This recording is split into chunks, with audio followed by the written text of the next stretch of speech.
and I will repeat this message in about 10 minutes for newcomers. But thank you, everyone, for taking time out of your evening to participate in this town hall. For all who have joined, if you have questions that you would like to ask Congressman Garamendi, please submit them in the chat or the Q&A function. Either one works. We will try to answer as many questions as we can, but if we don't get to your question, please go to Garamendi, that's GARAMENDI.house.gov/contact and submit them there. You can do that any day, anytime.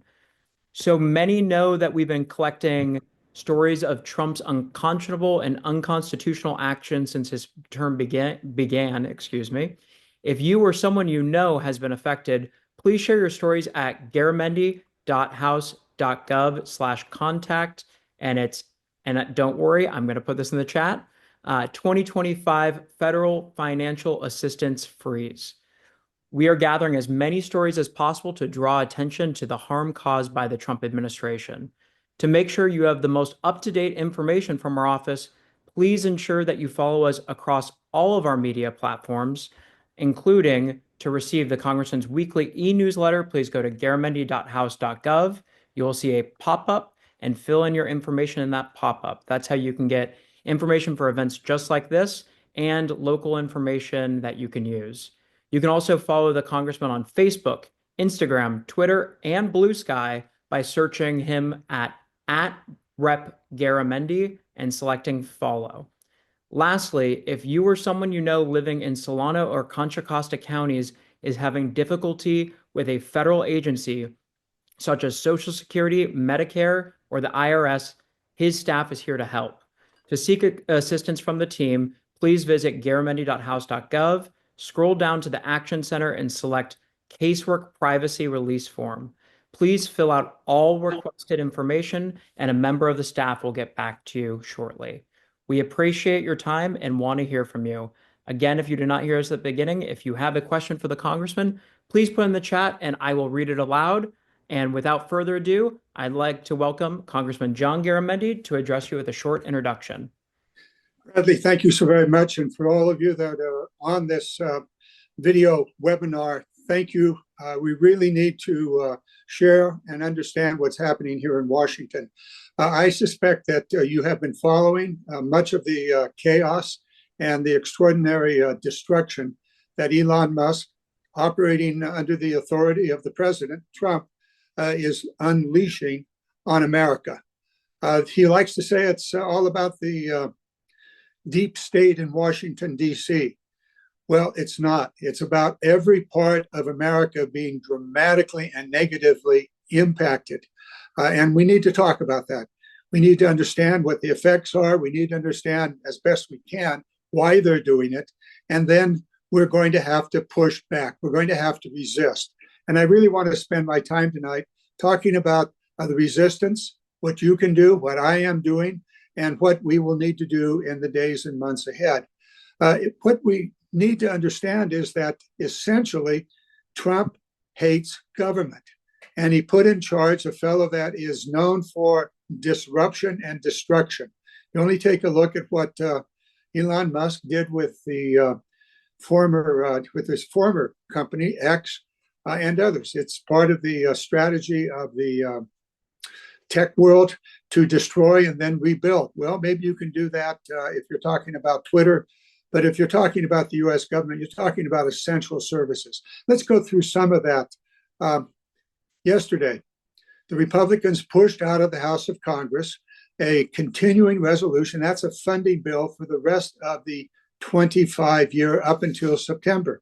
Well, you think that's a good thing because the government would stay open. Well, yes, that's important, and it would do that. But at what cost to you and to our republic? What would it cost? Well, there's a few cuts in there.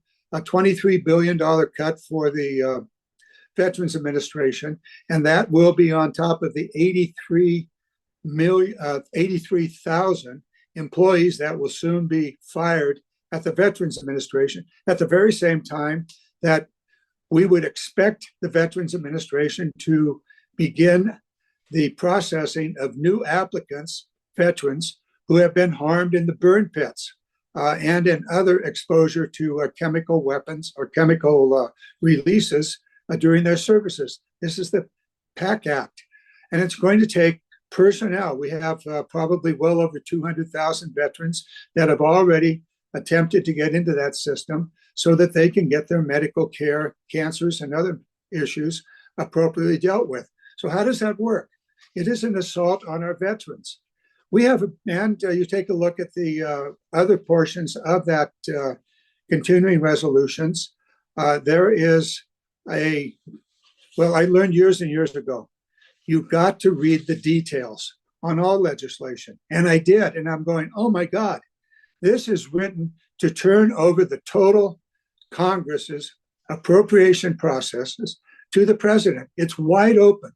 Everything the president wants to do to issue another executive order would be allowed, and most of the lawsuits that have been successfully prosecuted against his actions would be negated and could not go forward because he's given total control of the appropriation processes. You don't know, you can't really understand it unless you read it and go through, what's this all about? What's this clause? Why are they pulling all this money into one big pot and basically eliminating the specific appropriations that are common? There's more than 1,000 of those specific appropriations. For example, in the Bay Area, dredging programs, there's a specific appropriation for dredging, but that is now lumped together with many, many other appropriations, none of them specified, thereby giving Trump total control of the money that is available. So we got to vote no on that. We must maintain our congressional authority here, particularly in the face of what Trump has done, even though the law does not allow it, and certainly the Constitution doesn't either. I want to give you one more example, then I want to get into questions. There are two different appropriation things underway. One is the continuing resolution for the remainder of this year until September, the end of September. And that's what I was just talking about. The second is next year's appropriation. And that begins on September, 1st of October of 2025. And that is a major challenge for America. What it essentially does is to totally rip apart the Medicaid program. The Republicans expect to get $800 billion over the next 10 years of savings from Medicaid. So if you're a senior, or if you have a parent that's in a nursing home or an extended care facility, if you are a family with a low income, you're probably getting health care through the California program. The money for those programs will disappear, and healthcare services that are presently paid by the federal government to the state government and then made available to low income, to handicapped, to seniors will not be available. It's an $800 billion cut on the Medicaid program and what we call in California Medi-Cal. And the Affordable Care Act is very much a part of this. If you're getting health care from one of the many, many clinics that are out there, that funding will not be available under the Republican proposal, which really guts and eliminates the Medi-Cal program. There are so many other things to talk about. Perhaps your questions will go there. If not, I'll bring them up along the way. But I want you to know there's a better alternative. Instead of a massive tax cut for the super wealthy, which is in that long-term appropriation bill, where the wealthy will get some $1 trillion, 90% of $1 trillion tax cut, we have a better idea. We think that the working men and women of America, those who have a family income of less than $400,000, they deserve a tax break. And the super wealthy deserve to pay their fair share. So no, we will not support a tax cut for the super wealthy, but we're certainly going to make sure that the working men and women, the men and women that are on the construction, the teachers, the nurses, the truck drivers, they deserve a tax cut. And they also deserve childcare as well as other issues so that they will have the ability to support their families and face the inflation that still is existent in our communities. So with that, Bradley, I turn it back to you, and let's take those questions. Thank you very much, Congressman. And for everyone who just joined us, if you have a question for the Congressman, go ahead and put that in the chat and we will be reading them aloud. If you submit a question and we don't get to you for some reason, please go to the Congressman's website, garamendi.house.gov, click contact, and you can write in a message to the Congressman and get a response from his staff. Sir, we have well over 100 questions for you, so I think we won't get to many of them, but we'll try to combine as much of them into individual questions as well. The Good. first one comes from Christy L. She says, how will we protect Social Security? How will we protect Medicare and Medicaid? Sorry for 3 questions, but they're all very important. They certainly are. I didn't talk about Social Security, but certainly Musk has been very, very clear that he thinks Social Security is a Ponzi scheme or a crime act. It's not. It's something that every one of us that has paid a wage or a salary, we pay into it from our very first paycheck until we retire. And for those that retire, you may still be paying into Social Security because you have a part-time job. It is one of the fundamental programs that was established by FDR way, way back during the effort of the American government to pull out of the Depression. It is fundamental. And we need to be very, very much aware that the Republicans attempted to terminate Social Security back in the George Bush II administration. Fortunately, we fought back and prevented that from happening. They've continued to try to terminate Social Security, turn it over to the Wall Street investors. They claim they can make more money in playing the Wall Street game. Well, if you want to run that risk, then probably you have a 401k. But Social Security is your bedrock. Now, I spoke earlier about Medi-Cal and Medicare, the federal program, which funds a good portion of the Medi-Cal program in California. I won't go back through that except to say it is fundamental. It is the principal health care for the elderly in nursing homes, extended care, for home care services, for those who are elderly or impaired, as well as for those who are at low income. It's also the clinic programs that we have throughout California. We cannot allow the Republicans to destroy that. They're going to go at that immediately with their funding program for the year 2005, which begins in October through 2006 until the end of September 2006. So we're going to fight on this issue, and we need you to fight also. I note with great satisfaction that there are demonstrations taking place throughout my district and really throughout the nation. People standing in front of the Social Security office and saying, don't take away my mother's health care. Don't take away the Social Security program. You can do that, and I encourage you to do it. Do it legally. No offensive actions. Obey the laws. Take your signs, stand peacefully, take the videos, put them up on social media, wherever it is, and those begin to add up. Also, one thing that you can do on this is if you know a friend or if you live in a district that has a Republican member of Congress, contact him. Just as I've asked you to contact me, have your friends in those districts contact the representatives. We'll give you the names in Northern California. We have McClintock to the east of Sacramento. We have Kiley in the mountain counties, all the way from Roseville, all the way across the mountains through Tahoe and down. And we have La Mafa up in the northern Sacramento Valley. They're all lining up with Trump.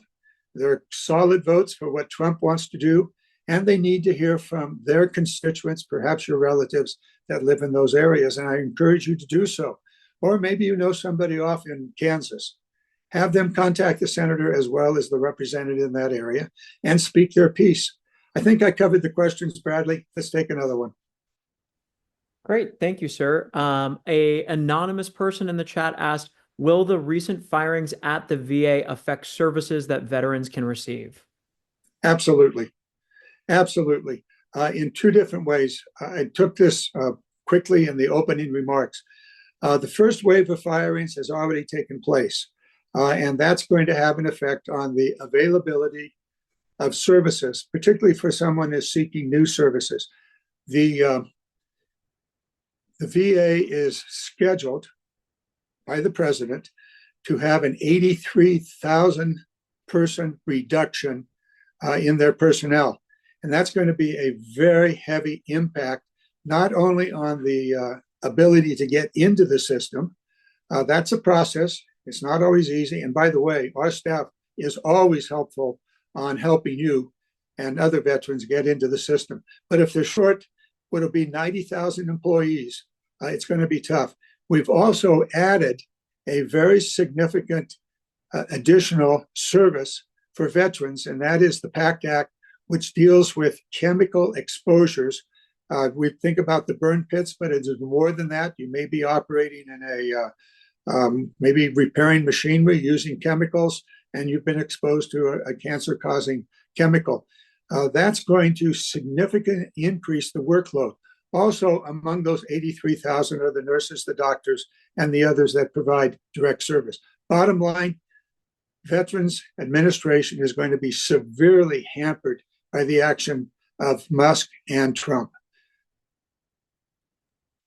Thank you, sir. We have another question from Paul O. Paul O asks, what is the congressman's position on the government shutdown?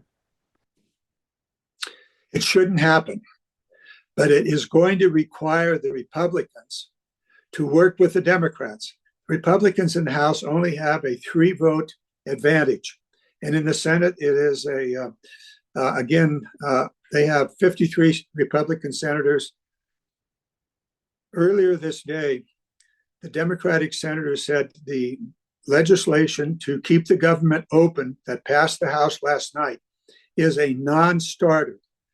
I'm going to go very quickly at this for 2 reasons. One, there's significant reduction in services, again, for the Veterans Administration, some $23 billion money cut out of the Veterans Administration at a time when they actually are going to need more money to meet the requirements. And most important of all, it gives total power to the president to move money anywhere he wants to. The appropriation process is about 1,000 different specific appropriations. In the military, there's more than 200 specific appropriations for different things. And that's basically what I've been working on for these many years.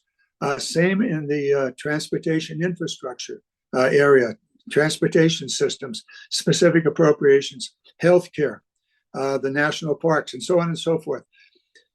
Lumping all of that into 1 or 2 or 10 large pots of money, and then giving the president to put that money anywhere he wants to is going to create very significant problems. We have a pretty good indication what the president wants to do from the cuts and the slash and burn that he has been doing. So we should never, ever give up the appropriation process. That is fundamental to our democracy. Otherwise, we have elected a dictator. He has power not only to do his executive orders, but he also would have the power to move the money anywhere he wants to do it. We're not going to do that. So we're a no on that. About an hour and a half ago, Senator Schumer made it clear that the Senate would not approve the House bill, and he has called for a 1-month extension. Funding would continue as it has for the last, since October 1st, for that 1 month. And during that month, he has asked and basically demanded that the Republicans come back to the table, work with the Democrats, and put together a funding program for the remainder of this fiscal year until the end of September. And then we'll take up next year's appropriation, which is actually being worked on now. So government shutdown, we don't want that. I remember full and well the longest government shutdown was one that Trump did all by himself. He said, I'm not going to sign any legislation unless I can build a 1,800-mile border wall and you give me the money to do it. And we said, well, we'll give you money for a certain border wall, but not 1,800 miles. And he said, okay, shut down the government. And that was the longest shutdown ever. He refused to sign the legislation. Thank you, sir. And I'm going to try to combine 2 questions together that I think are related, but are both good points. Cheryl S. asks, is anything being done to combat Trump's abuse of power? And then Raymond S. says, Some comments mention that Trump's actions are unconstitutional. In your opinion, do you think the courts will block some of Trump's actions? Excellent question. Thank you very much for it. There are really two pieces to that. There's the here and now, what is actually happening now. The courts are successful. Lawsuits are successfully in the courts, and Trump has been stopped, not on everything, but on many of the issues of appropriation. I'm thinking of the foreign aid program, in which literally his actions are creating death around the world. People are dying because of what he did on foreign aid, which is the food program, the Food for Peace program that goes way, way back. So he was blocked from doing that, and that's one of about a dozen, well, actually about 16 lawsuits that have been successfully in the courts, where the court said he did not have the power to stop the funding. Now that goes back to a Supreme Court of about decision maybe 30 years ago that said that the president has to appropriately obey the law. The law is the appropriation law. So they've stopped him. Will it be that none of these have gone to the Supreme Court yet, although I think there will be a success in the Supreme Court. Hopefully they will follow the precedent that's already been set, that the president does not have the power to not spend the money that the appropriators, that the Congress has appropriated, line by line. Now, here's the problem. The problem that the House of Representatives Republicans did in the legislation last night, which would continue the funding for the government between now and September and the end of September, has in it specific language authorizing the president to move the money wherever he wants to move it, or to not spend it at all.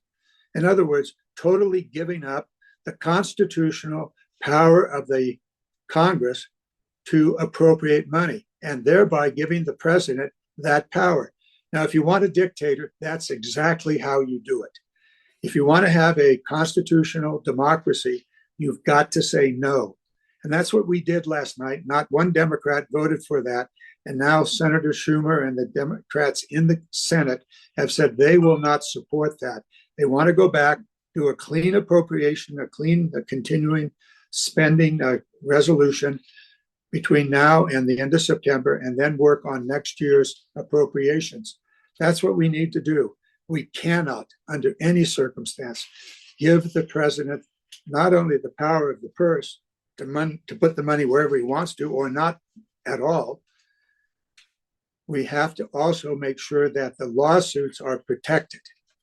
And therefore, I'm a solid no vote until that language is no longer in any of these legislations. I will not empower Trump to become a full-on dictator. Thank you, Congressman. And we had several questions relating to your votes, so just wanted to put these two together. How did you vote on both the budget reconciliation bill as well as the continuing resolution? Excellent question. I think I've covered the continuing resolution. That is the funding between now and the end of September. It's no. My wife, Patty, says no bad language, John, so I won't say blank no. But I'm a no vote on that, and will continue to be a no vote until the funding is secure and the language empowering the president to become a dictator is not in that legislation. So that's the continuing resolution. The other one deals with the long-term funding, and that would be the funding for the 25-26 years, which begins October 1st and runs until the end of September, October 26th.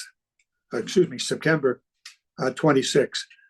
That is coming up. That was the budget resolution, and it has significant problems.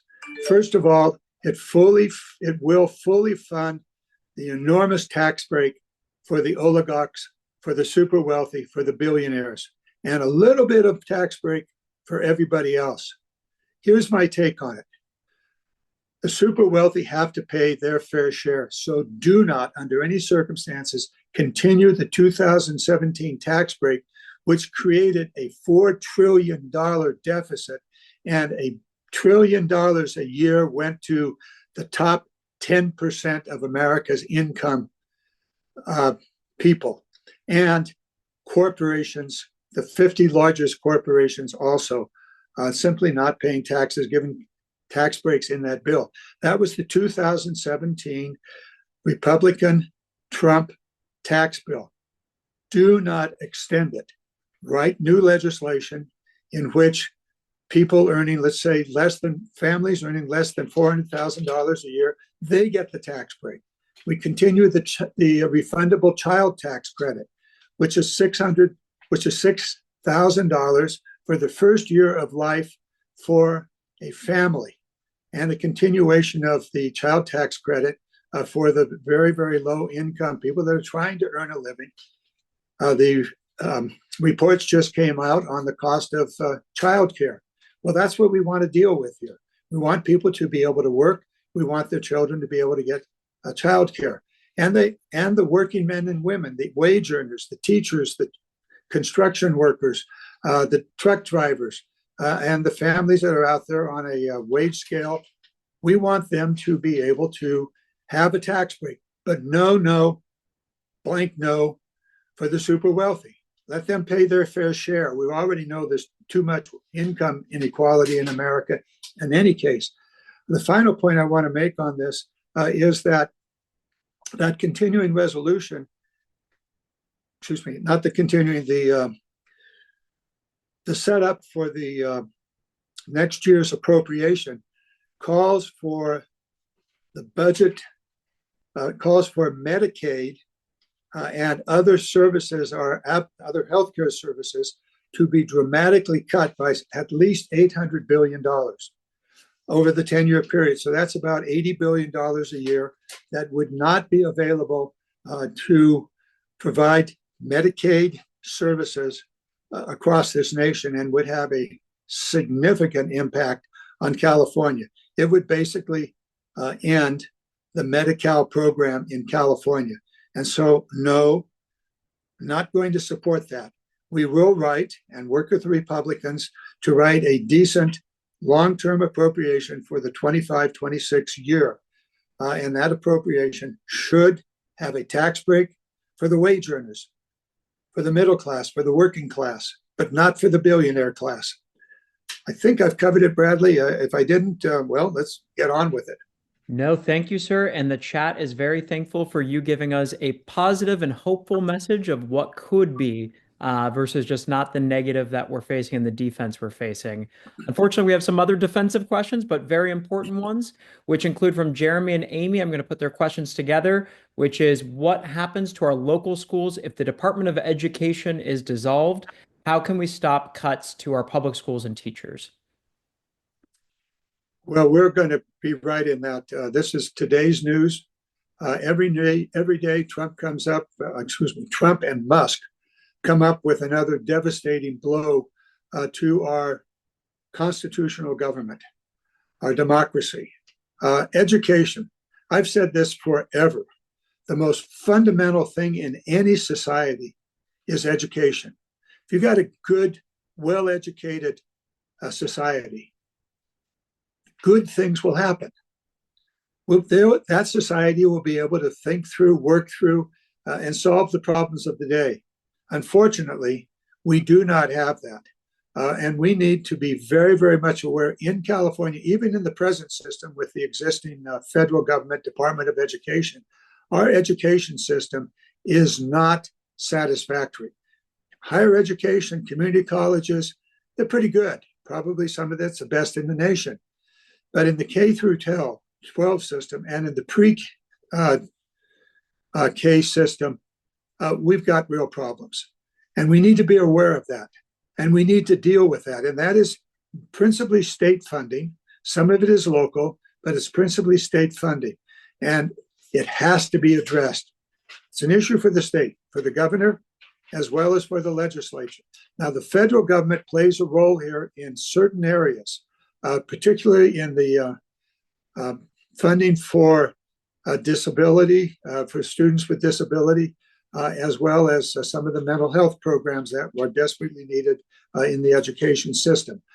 We also find that the federal government does provide some direct funding along those lines. It is not anywhere significant to what the state of California and the local communities are providing presently in the state. There's another piece of this, and that is the student loan programs for higher education are run by the Department of Education by contractors, principally contractors that have been hired to do the paperwork. It appears as though that function may be dissolved. And so the student loan programs for higher education are likely to be at risk, not only in how to obtain them, but in looking for how to pay it back, how to get relief under certain circumstances from those loan programs. There's an ongoing effort, and whether this will be continued or not, given what the dissolution of the Department of Education would happen, is that a student loan can be paid off by certain types of public service. And I would encourage people that have the opportunity to work in various public services jobs. Indian Healthcare is one such program, even though that may also disappear as a result of these cuts, that you can pay off your student loans in public service jobs. And I think that's really valuable, not only to the individual, but also to the society, and that we would have people that would be working in these public service areas. So we don't know exactly what is going to happen in the Department of Education, but it appears to be a gutting of this program. 50% of the workforce has, as of today, been fired.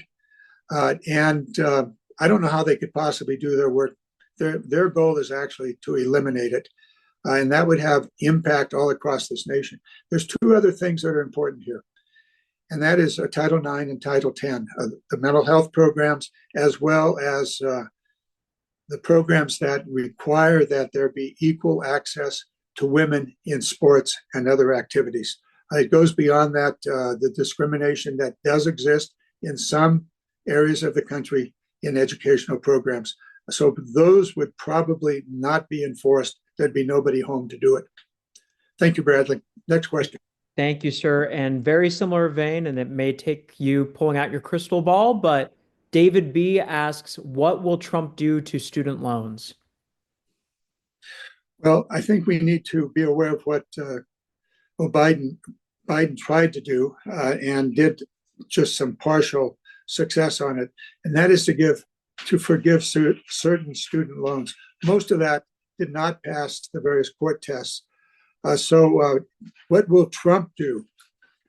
I would hope that he would maintain sufficient staff at the Department of Education so that the program can function. There's, I think, nearly $1 trillion of student loans outstanding. They have to be processed. That's a lot of paperwork.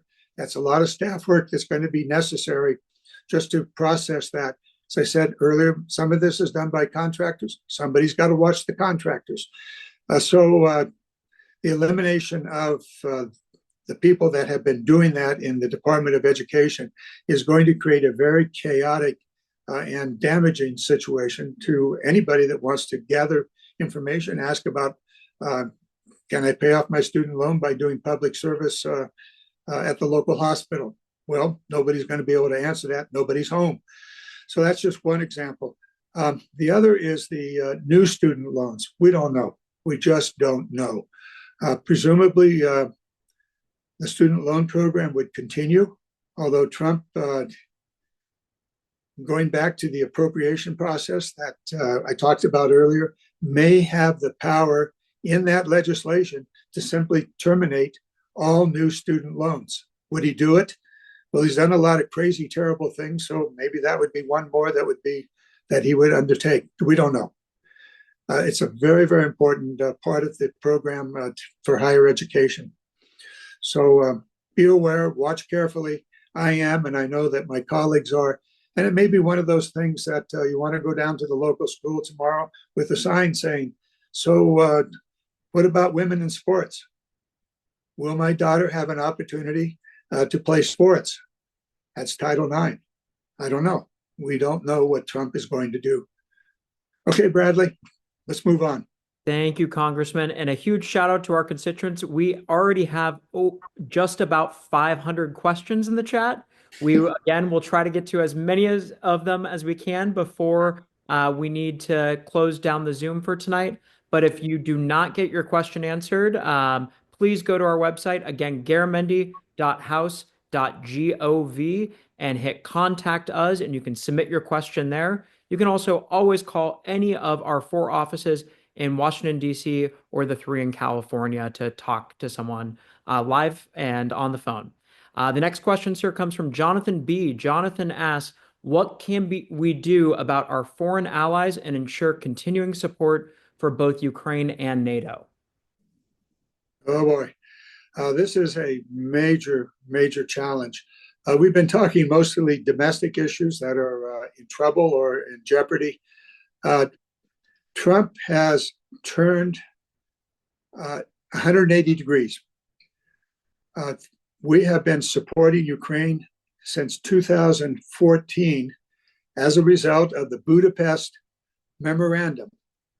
Some 30 years ago, when the Soviet Union dissolved, Ukraine became an independent country, and it had a huge stockpile of nuclear weapons.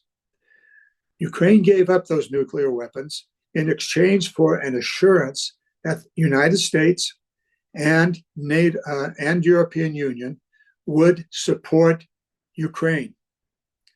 Well, the moment came in 2014 when Russia took over Crimea and entered the eastern Donbass region of Ukraine. The United States at that point and Europe began to support military support for Ukraine. I was in Ukraine 5 years ago, and we were reviewing that support. There was, in fact, a California National Guard unit that was training the Ukrainian soldiers that were then operating in the Donbass region, which had become a frozen war. And of course, Russia had completely dominated Crimea by that time. 3 years ago, Putin did a full-on assault invasion of Ukraine. They attempted to take over Kyiv. They drove down a highway from Belarus, trying to get to Kyiv to take over the government and then take over the country. Ukraine had sufficient military support from the United States and from certain European countries, together with their own extraordinary military competency and bravery, to stop that invasion. And Putin had to retreat.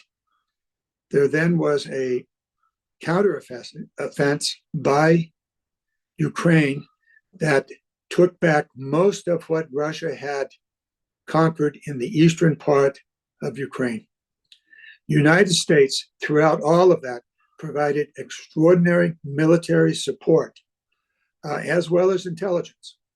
And we've continued to do that for the last 3 years, until 2 things happened. One thing happened a year ago when the Republicans in Congress refused to authorize additional funding for Ukraine. And there was a 7-month hiatus in which military supplies, munitions, ammunition, and as well as weapons were not sent to Ukraine.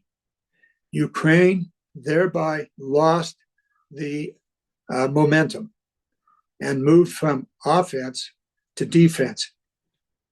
The fact is that Russia had 10 times more artillery shells than Ukraine.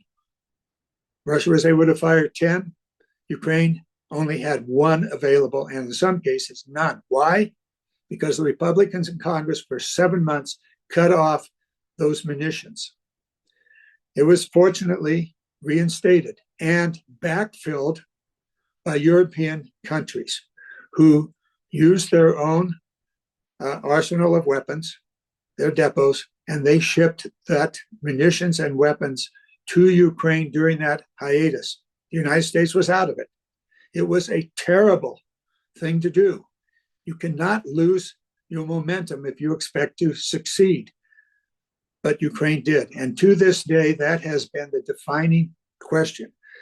Fortunately, the United States, after 7 months, we forced the Republicans to relent and to allow for a continuation of the munitions, American munitions, into Ukraine, and we authorized money necessary to replenish the American stockpile of munitions and weapons that was drawn down and given to Ukraine for their defense until Trump came to office.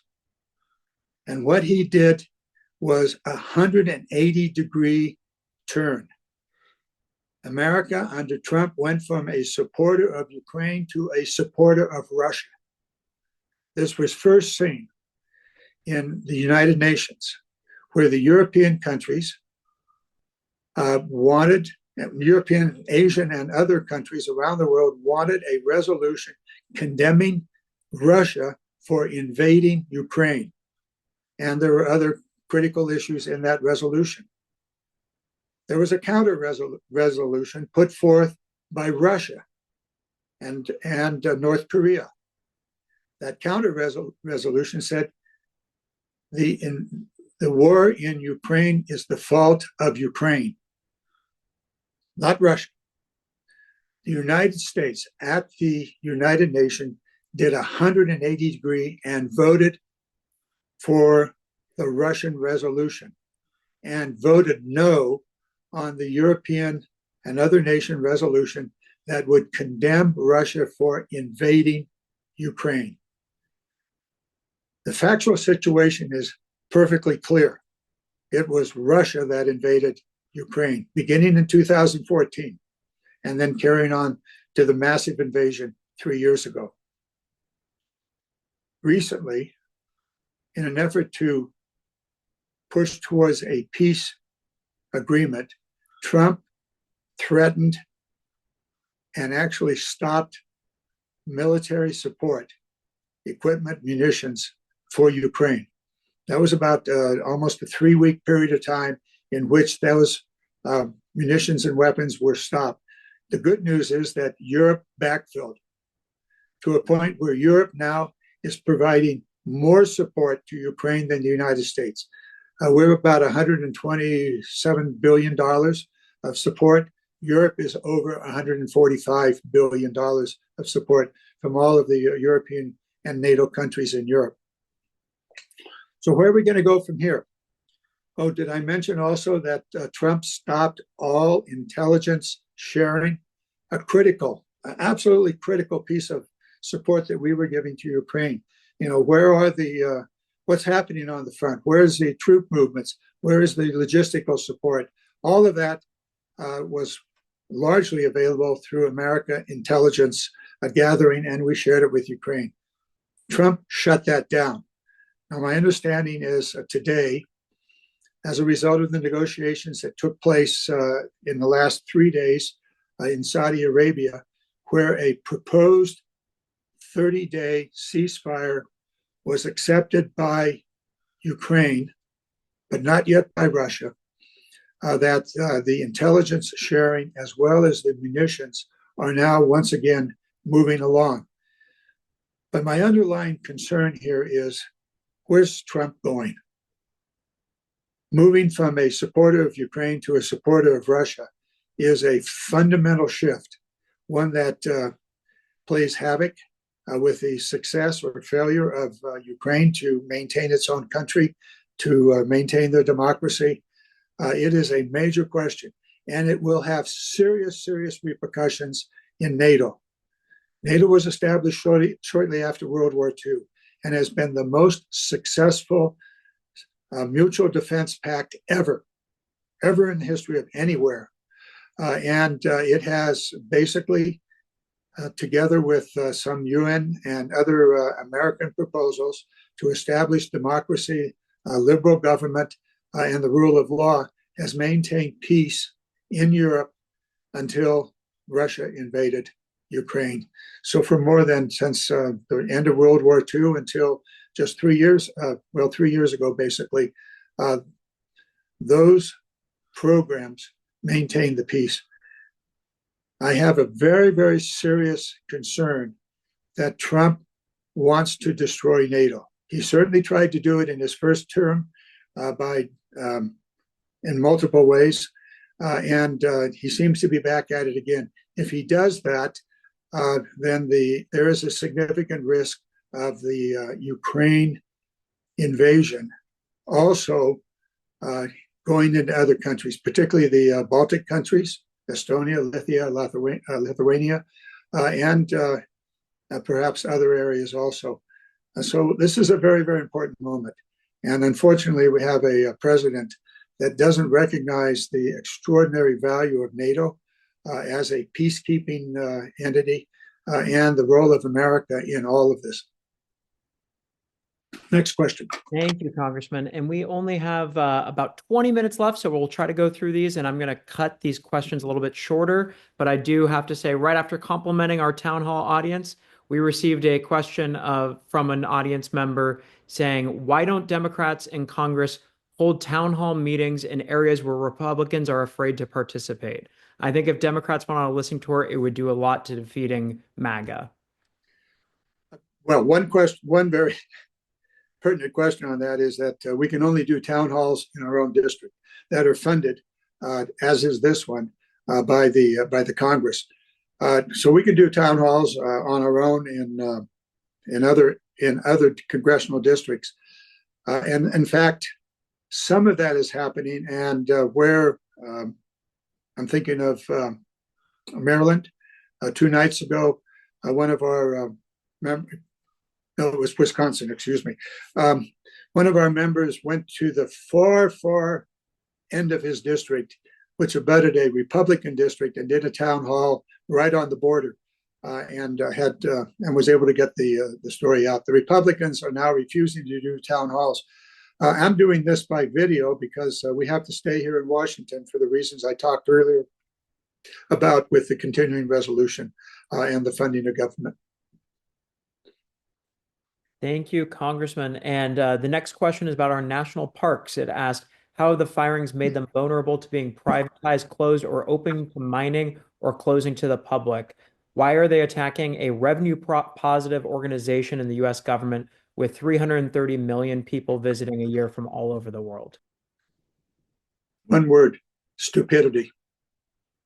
There's no answer to just gross stupidity. This is Elon Musk with his chainsaw just ripping through every government program without understanding what the program is, not even caring what it is. He's looking for numbers. How many people can he cut down with his chainsaw? And he's going after every single federal department. I had the extraordinary experience of being the Deputy Secretary, number 2 in the Department of Interior, National Parks, Bureau of Land Management, all of those programs. They are extraordinary. And the people that work there are so dedicated, and they're not going to be there. So yes, this is a major challenge. Hopefully I don't know, I'm not giving up hope. I'm just in a fighting mood here. My hope is that we can fight successfully and restore some of these cuts. That'll depend upon Musk and his chainsaw getting out of the way. But right now it's stupidity and just a total lack of knowledge and just not caring, just looking for the numbers. Thank you, sir. And we had many of these in the chat, but I'm going to read from Christina G. Many in our LGBTQ community are terrified. We are worried about our trans neighbors, and I'm personally worried about the courts overturning my marriage. What can we do? It's feeling hopeless in the United States right now. Fight vigorously. in any way possible. Certainly, me and other members of Congress, let us know your concerns. Get on the street with your signs wherever it's appropriate, a healthcare center, clinic, and show your dismay and your concerns with in signs, and then get those on social media. They add up. Work in Republican districts, and I mentioned 3 of them in Northern California. I didn't go further south, Valadeo in this southern San Joaquin Valley area, as well as Bakersfield. So reach out to them. Find the constituents, friends in that area that share your concerns, and have them call. Have them go to the office, in front of their offices with signs. Do it properly. Don't break the law. No violence. Just stand in the appropriate place on the street, on the sidewalk, and show your dismay and your concern. Secondly, well, I get a little political here. There's an election coming up, and there are organizations that are preparing to push back. Indivisible is one. There are other organizations out there. Join on.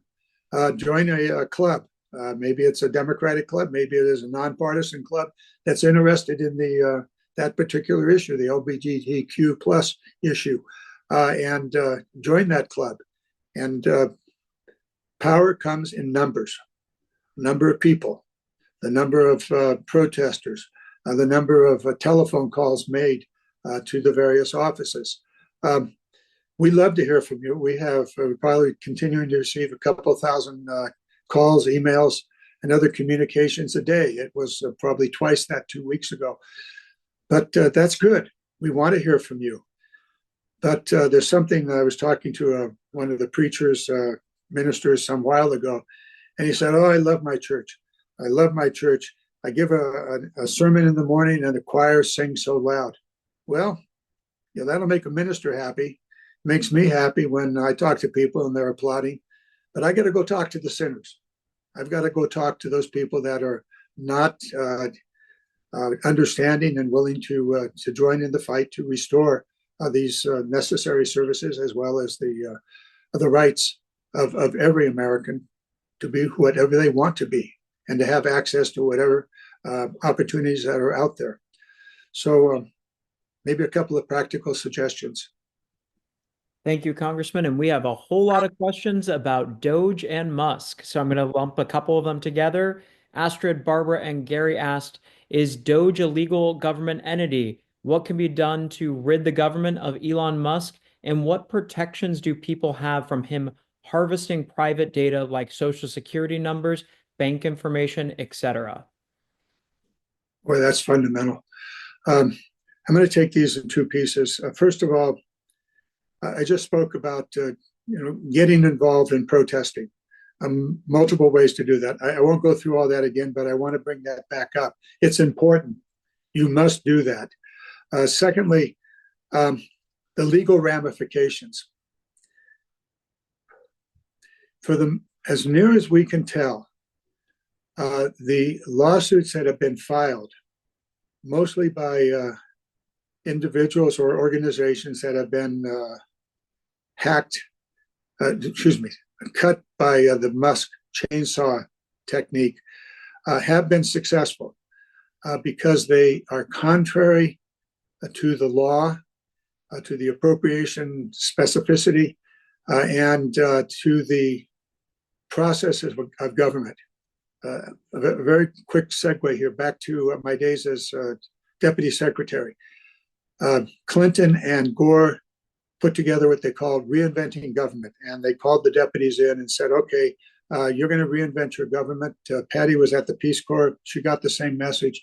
We want you to make it more efficient, more effective, and if possible, we want you to reduce the cost of your programs. We did that at the Department of Interior. Patty did that at the Peace Corps successfully. We reorganized. We took the time to understand what the programs were, how they were functioning, and how they could be more effective and efficient. We actually downsized 10%, 10,000 fewer workers, and then we worked diligently to make sure those workers had other jobs in the government and other areas that were actually expanding. It can be done, and the law provides for it. That law's in place today. We used it 25 years ago, and the law is still in place. That's how you do these things, thoughtfully. No stupidity, understanding the programs, figuring out how it can be done.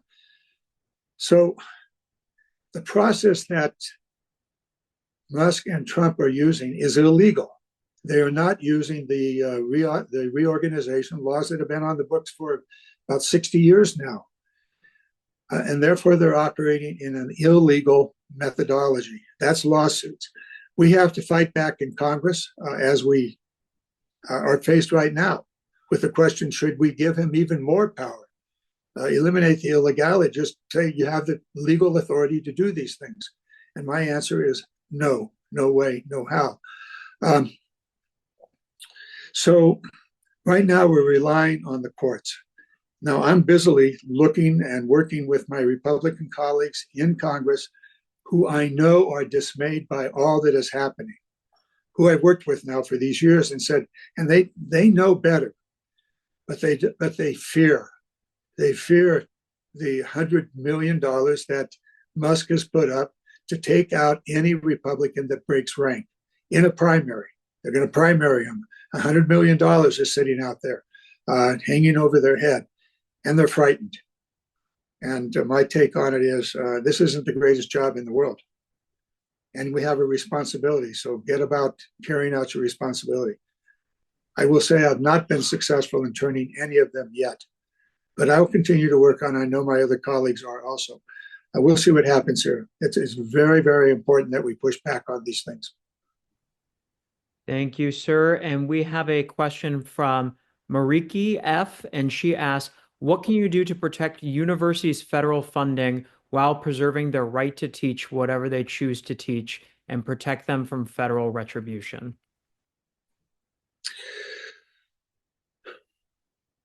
There's the short term here and now, and then there's the long term issue here. I've worked with the universities. I was a regent when I was lieutenant governor and also a trustee of the state universities. They're extraordinary systems. And the research that's conducted there is so important to all of us, the medical research, the energy research, on and on. What is happening right now is that the Trump administration is restricting how the money, first of all, whether money will flow at all, and if it does, how that money will be used. Now, a research facility, a research program, in most cases, requires a facility. You got to have a lab, and you've got to have the support for that lab. That doesn't come free. The researcher and the others that are researching, we think of that, well, that's what they do, yes, but they do it someplace. And maybe that place is in the Congo, looking for Ebola and other diseases that might emanate from that area or any other part of the world. And that takes money to support it. You might call it overhead, you might call it infrastructure. It is. But what's happening is that that amount of money that's available for that is in the process of being seriously cut. And therefore, the facility necessary for the research is going to either not be available or be significantly diminished, as well as the total dollars available. So there's a combination of two things here. Will the research money continue to flow? In some cases, no, particularly if it's research that has anything to do with diversity, equity, inclusion, LGBTQ plus issues, or programs that deal with the role of minorities in government, in education, or just in the workforce. So this research, it may be social, it may be medical research, it may be energy research, but there's a very serious cut coming, both in the programs themselves, as well in which the funding will be allocated between the basic foundation, the facilities, and the researchers. Once again, this is what is called stupid, not taking the time to understand how the research programs actually are funded, as well as what they are for. And so we're troubled. There was announced today that the National Institute of Health, the senior, I'm going to call it chief of staff, that basically runs the day-to-day programs, comes out of Tom Massey's, Representative Tom Massey, an extreme conservative. She has absolutely no experience in the medical research. So she's going to be the person that runs the day-to-day operations for the National Institute of Health, and will probably be told by Trump and Musk, carry out what Garamendi just said shouldn't happen. We're very, very concerned. Also, the Science Foundation, as well as other funding sources for research. Long ago, I said, if we're going to have a good economy and a just society, you got to have the best education in the world. You've got to have research on all subjects so that you're ready for tomorrow, ready for the challenges that are going to be coming, and then using that research to not only generate economic growth by carrying out the programs that are available, for example, energy, but also to address the problems that are going to be forthcoming. Those are fundamental, and Trump is going exactly the other direction. Thank you, Congressman. And unfortunately, we only have maybe 2 minutes left, so I'm going to try to sneak in 2 quick questions. But as a reminder to folks, feel free to go to our website, garamendi.house.gov, and hit Contact Us, and you'll get a response from our staff. Sir, we had a few questions about Israel and their offensive campaign in the Gaza Strip. The questions asked, do you support offensive weapons being shipped to Israel? And then would you support the UN Relief and Works Agency? Well, first of all, with the UN, absolutely. Famine, medical issues are endemic in Gaza, and they need, the people in Gaza need support. They need food, they need medical supplies, and the rest. I've been very clear from the early days of this conflict that the kind of weapons that have been used in Gaza are totally inappropriate. And I've voted and held the position that certain weapons should not be given to Israel. For example, the 2,000-pound bombs, whose only purpose is to destroy large portions of a city block. And I've made that clear. That's been my position for more than a year, and I maintain it today. Now, simultaneously, Israel needs weapons to continue to be able to support its position in a very, very dangerous part of the world. I'm very unhappy with what they have done in Gaza. We would hope that that the efforts to achieve a peaceful settlement there will move forward. I had trouble. Should I laugh or should I cry when Trump wanted to build some sort of take over Gaza and build a resort? Come on now, let's get real about a very, very significant issue that has to be resolved.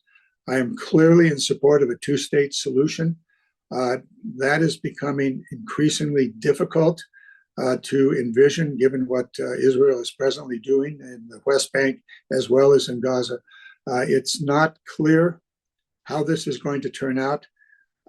Whatever happens, there is the immediate need for humanitarian assistance in Gaza, and we must provide it. We must make sure that Israel allows it to happen. Thank you, Congressman. And unfortunately, our last question for the night, because we are at the hour, Juanita D asked, you asked us to share our stories. What else can we as constituents do to support your efforts to make our voices heard? Well, certainly get in touch with us. Get in touch with other friends that are in districts that are both Democrat and Republican. Speak your piece. Join organizations that are speaking out. We talked about this a few moments ago, and get involved. Go on the street, take your sign down to the VA clinic or school, protesting the elimination of the Department of Education, and on and on and on. I mean, there are too many places you could go. show your displeasure, and get ready for the next election. Keep in mind what has happened just in 2 months with this Republican Congress, Republican Senate, and a crazy man as president. So it's political action, it's voting, encourage others to vote, and it's be aware. All of those things are basic, and urge you to do that. Bradley is giving you our websites, our how to contact us. Please do. We'd love to have 2,000 calls a day, and we'll try to process them as best we can and get back to you. We will be doing more telephone town halls, video town halls like this. It appears that we're likely to be pretty well tied up in Washington, D.C. As a result of most of what I've already talked about and the uncertainty going ahead. But I'll be in and out of the district as much as I possibly can, given the congressional schedule and, frankly, the chaos that we have to deal with. Thank you so very much for joining us. I look forward to another opportunity to do this. Please contact us, contact others, get involved. Thank you so very much for this evening.